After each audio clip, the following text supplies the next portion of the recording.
Say what you will about the Fast and the Furious franchise, but they have always managed to stay consistent over the years.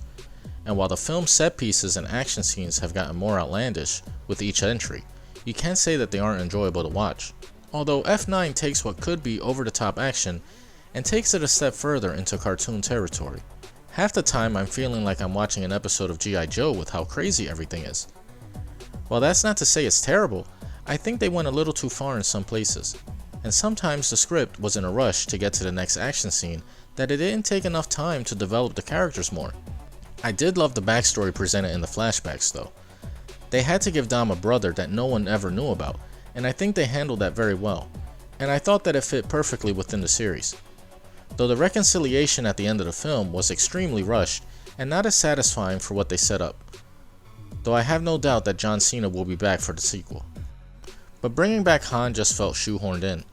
It's like they developed the plot around him and it still felt like a retcon. And I think with so much going on, nobody had a chance to breathe and feel real.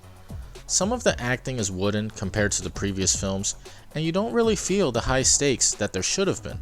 Even Tyrese's character Roman Pierce nearly breaks the fourth wall to mention how ridiculous it is that they're all still alive after all of their adventures. It's funny, but it's also sad that it even had to be said. Every film should feel like they could be in danger, even though they aren't. And when the script outright tells you, "Don't worry, everyone lives," you miss out on what should be a thrilling experience. Some of the parts of the film took me out of my suspension of disbelief because of how lucky the characters are. Especially when they take on a mission and they're basically dressed in their signature t-shirt and jeans. I think F9 is a misstep in the series, but I didn't mind the addition of Dom's brother and the added backstory. I just wished it was handled a little better at the end of the film. And even though the series is now known for its over-the-top action scenes, I hope the next and probably last Fast and the Furious film will be a more character-driven story like the first one, to bring all of the family together. It's not the best movie in the series, but it's not the worst in my opinion. It just needed to rein in the cartoony action sequences and not go back into space.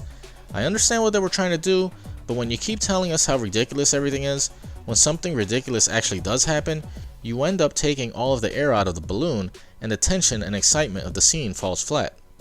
But it was nice to see nearly everyone back. The nostalgia in the film was great. So if you are any kind of fan of the series, go and see it. But lower your expectations a little bit with this one. This isn't the kind of film you should nitpick about the details of how cars should and shouldn't work in real life. The series is far from that at this point. But I think you'll still have a fun time watching it.